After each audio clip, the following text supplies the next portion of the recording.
Hello everyone, मेरा नाम है आयशा मेहर और आज की वीडियो में मैं आई हूँ बहारे रमज़ान ट्रांसमिशन में, जो कि फैसल कुरैशी होस्ट कर रहे हैं। मैंने इस रमज़ान ट्रांसमिशन में कोई सेगमेंट में पार्टिसिपेट किया था, तो इसी सिलसिले में मैं आज यहाँ पर आई हूँ। आज का व्लॉग बहुत ज़्यादा इन्फॉर्मेटिव होने वाला है, क्योंकि मैं आपको डिटेल्स में भी बताऊँगी कि आप किस तरह रमज़ान ट्रांसमिशंस में जा सकते हैं, कोई सेगमेंट्स में या फिर दूसरे सेगमेंट्स में किस तरीके से आप लोग पार्टिसिपेट कर सकते हैं। सो आज का व्लॉग बिल्कुल भी मिस ना करें, एंड तक देखें। सो गाइज, हमारा कोई सेगमेंट स्टार्ट होने में अभी टाइम था और यहाँ सेट पर दूसरे शोज मतलब दूसरे सेगमेंट्स चल रहे थे। हम यहाँ टॉप पर खड़े थे सीढ़ियों से ऊपर, और यहाँ से आप नीचे सारा व्यू देख सकते हो। तो यहाँ से मैं वीडियो शूट कर रही थी। उसके बाद हम वेटिंग रूम में आ गए। यहाँ पर हम सब जितने भी पार्टिसिपेट्स हैं वो सब लोग यहाँ पर वेट कर रहे थे, और मैं अपने आप को सेट कर रही थी कि मैं किस तरह लग रही हूँ, मैं अच्छी लगूंगी या नहीं।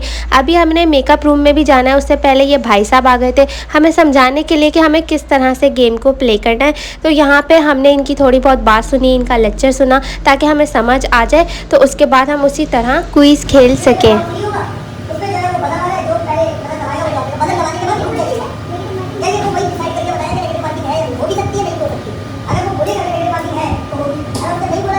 वैसे तो हम आज पूरी तैयारी के साथ आए हैं और हमें पूरा पता है कि शो किस तरह से होगा, क्योंकि हम पहले से ही शो देखकर आए थे। किस तरह से क्विज प्ले करना है, कितने राउंड्स होंगे, सब कुछ हमें पहले से पता था, लेकिन इन्होंने हमें और अच्छे से गाइड कर दिया। अच्छी बात है, हमारा थोड़ा सा टाइम पास हो गया। अब हमें ये लोग लेकर जा रहे हैं मेकअप रूम में। तो अब हम पहुँच गए हैं मेकअप रूम में। मेकअप रूम में आने के बाद यहाँ पे सबका मेकअप हो रहा था, और मैंने पहले ही कह दिया था कि मैं अपना मेकअप नहीं करवाऊंगी, क्योंकि मैं ऑलरेडी अच्छा खासा मेकअप घर से ही करके आई थी, तो मुझे इतनी ज़रूरत नहीं थी। वैसे भी मुझे ज़्यादा मेकअप की ज़रूरत नहीं पड़ती, you know I am a natural beauty. तो इसलिए मैंने पहले मना कर दिया था कि मैं मेकअप नहीं करवाऊंगी। बाकी सब लोगों का मेरे पीछे मेकअप हो रहा था, बाकी सब अपने कामों में लगे हुए थे, और मैं लगी हुई थी अपना वीडियो शूट करने में, क्योंकि सबका मेकअप हो रहा था। इस दौरान मैं फारिग तो नहीं बैठ सकती, मुझे कुछ तो करना था। तो मैंने सोचा कि यार कैमरा खोलो, वीडियोस बना लो। अगर आप लोग सोच रहे हो कि मैं अपने आप को पीछे शीशे में दिखाने की कोशिश कर रही हूँ, अपना बैक साइड आप लोग को दिखाना चाह रही हूँ, तो आप लोग बिल्कुल ठीक सोच रहे हो। मैं यही करना चाह रही हूँ। मैं पीछे आप लोग को शीशे में दिखाना चाह रही हूँ कि मैं बैक साइड से कैसी लग रही हूँ। तो देख लो पीछे शीशे में, और उसके बाद मैं आपको अपना पूरा लुक भी दिखाती हूँ कि मैं किस तरह लग रही हूँ, किस तरह तैयार होकर आई हूँ।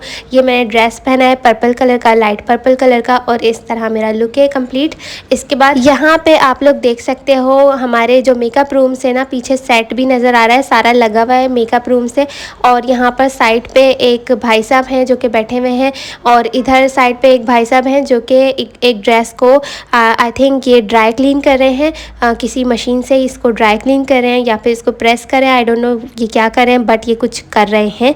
और यहाँ से आपको सेट भी नज़र आ रहा होगा, साइड में आपको छोटे छोटे तोते भी नज़र आ रहे होंगे, शायद ना नज़र आ रहे हो, बट सेट तो नज़र आ रहा है ना भाई साहब, सेट देखो। और आप लोग सोच रहे होंगे कि इतनी देर तक कौन सा इस लड़की का मेकअप चल रहा है। मतलब देखो यार, कब से मैं व्लॉग बनाई जा रही हूँ, लेकिन इस लड़की का मेकअप हुए जा रहा है, इसका मेकअप ख़त्म नहीं हो रहा। गाइस प्लीज़ मेरे आईफोन को इग्नोर मारे और मेरी उल्टी सीधी हरकतों को भी इग्नोर मारे। ऐसा लग रहा है जैसे किसी गरीब के हाथ में आईफोन आ गया और वो उसको बड़ा शीशा पहली बार नज़र आया और वो शीशे के अंदर लगी हुई है वीडियोस बनाने में। तो भाई ऐसा अगर आप लोग सोच रहे हो तो ऐसा बिल्कुल भी नहीं है। असल में मैं क्या चाह रही हूँ, मैं बताती हूँ मैं चाह क्या रही हूँ इस वक्त। मैं ये चाह रही हूँ जैसे वो टिकटॉकर्स करती है ना, आईफोन लेके शीशे में अपने फेस के साथ वीडियोस बनाती हैं एंगल बना के। तो मैं वो एंगल देखना चाह रही हूँ वो किस तरीके से बनेगा। तो वो मुझे आता नहीं है, वो किस तरीके से होता है उसको मुझे सीखना पड़ेगा, बड़ी टेक्निक होती है उसके अंदर। एक और बात मुझे अभी याद आई कि मैंने वीडियो के स्टार्टिंग में आप लोग को कहा था कि मैं बताऊँगी कि रमज़ान ट्रांसमिशंस में जाने का तरीका क्या है, कोई सेगमेंट्स में या किसी भी सेगमेंट में पार्टिसिपेट किस तरह से करते हैं, क्योंकि मुझसे इंस्टाग्राम पे बहुत सारे लोग पूछ रहे थे। तो मैं ये बताना चाहती हूँ कि मैं अपनी यूनिवर्सिटी की तरफ से आई हूँ, यूनिवर्सिटी के स्टूडेंट्स के साथ आई हूँ। तो यूनिवर्सिटी वालों ने ही मेरा ग्रुप बनाया था और सारा कुछ उन्होंने खुद किया था। जो यूनिवर्सिटी के बच्चे हैं वो पहले ऑडिशन देते हैं अपनी यूनिवर्सिटी में, उनके ऑडिशंस कॉल होते हैं, फिर वो ऑडिशन जाके देते हैं। मैंने भी इसी तरीके से जाके क्विज़ का और डिबेट का ऑडिशन दिया था। उसके बाद अगर आप अच्छा ऑडिशन देते हो तो उसी में सिलेक्शन होती है उन कुछ स्टूडेंट्स की।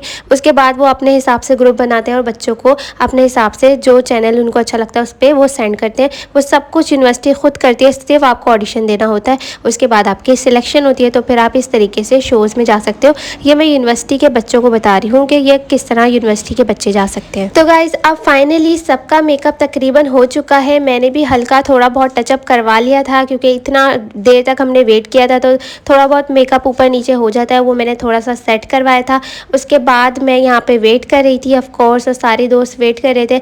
उसके बाद हम इनकी टीम मेम्बर्स में से लोग आए जिन्होंने हमें आगे समझाया, थोड़ा बहुत और समझाया था ताकि हमें डिटेल में समझ आ जाए, क्योंकि क्विज़ करना थोड़ा सा मुश्किल होता है। ऑफ कोर्स मुश्किल था, काफ़ी मुश्किल था, सवाल भी मुश्किल थे, लेकिन तैयारी पूरी की थी। तो यहाँ पे क्योंकि टेक्निक होती है, बज़र राउंड होते हैं, तो 3-4 चीज़ें होती हैं जिसको माइंड से स्लिप नहीं करना होता, वो हमें माइंड में रखना पड़ता है। तो फिर ये हमें दोबारा से आए थे समझाने के लिए ताकि कोई भी कन्फ्यूजन हमें ना हो, और हम अगर कोई कन्फ्यूजन है तो हम इनसे पूछ सकें। तो ये हमें डिटेल में समझाने के लिए आए थे यहाँ पर। इन्होंने हमें अच्छे से समझाया, गाइड किया।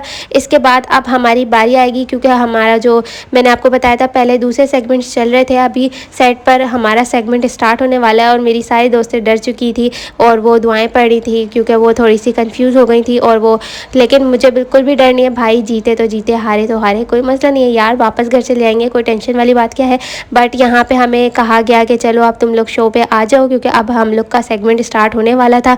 तो यहाँ से अब हम सीढ़ियों से नीचे उतरते हुए जाएंगे सेट के ऊपर, और यहाँ से आप पूरा व्यू देख सकते हो। ऊपर से मैंने यहाँ पे कैप्चर किया है, और यहाँ नीचे जाके भी मैं फुल नीचे सेट पे कैप्चर करके दिखाऊंगी। ये सेट की बैक साइड है, यहाँ पे सारी मेरी दोस्तें जा रही हैं, हम लोग सेट पे जाने की कोशिश कर रहे हैं बैक साइड से। उसके बाद सारी दोस्तें डरी हुई है, घबरा रही हैं, और वो सोच रहे हैं कि यार किस तरह होगा, बट कोई टेंशन वाली बात नहीं है, सेट का बैक साइड है।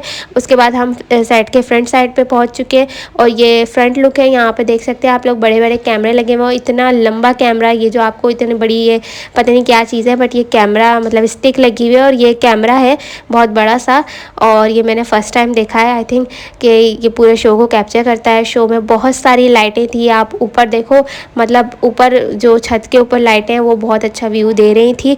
और इसके बाद यहाँ पे कुछ सेलिब्रिटीज़ भी थे जो सेगमेंट, अपना पुराना सेगमेंट जो हमसे पहले सेगमेंट था वो करके यहाँ पर आई थी। तो मैंने सोचा कि इनके साथ भी थोड़ी वीडियोस बना ली जाए, इनको आप पहचाने, ये वो हैं आई थिंक शेफ़ फ़रा हैं ये, जो कि किचन वगैरह के काम में आती हैं। शोज़ के अंदर किचन का सेगमेंट इनका होता है मोस्टली। तो ये वो सेगमेंट, किचन वाला सेगमेंट अटेंड करने के बाद यहाँ पर आके रेस्ट करने के लिए थोड़ा सा बैठी थी। उसके बाद हमारा सेगमेंट यहाँ पे थोड़ी ही देर में स्टार्ट होने लगा था। ये शो 8 मार्च 2025 7 रमज़ान को ऑन एयर हुआ था, और हमारी टीम इस शो में जीती भी थी। और इसके बाद हमें कुछ गिफ्ट्स भी मिले थे, और फैसल कुरैशी ने अपना साइन करके हमें सर्टिफिकेट्स भी दिए थे। सर्टिफिकेट के ऊपर फैसल कुरैशी का ऑटोग्राफ था, तो वो मैंने संभाल के रखा है, वो मेरे बहुत काम की चीज़ है, उसको मैंने संभाल के रख दिया है। शो एंड हो गया था, उसके बाद हम लोग यहाँ पर आ गए थे, सब अपने घर जाने लगे थे। मैं शो में अकेली गई थी, इसलिए मैं कैमरा किसी को दे नहीं सकती थी व्लॉग आगे का शूट करने के लिए, इसलिए जितनी क्लिप्स मैंने बनाई है वो मैंने व्लॉग में डाल दी। बाकी जितनी मिस हो गई हैं वो सब कुछ आप टीवी में लाइव शो में भी देख सकते हो। सब लोग घर जा रहे थे, इसलिए मैं भी घर जाने लगी हूँ। व्लॉग यहीं पर एंड करती हूँ।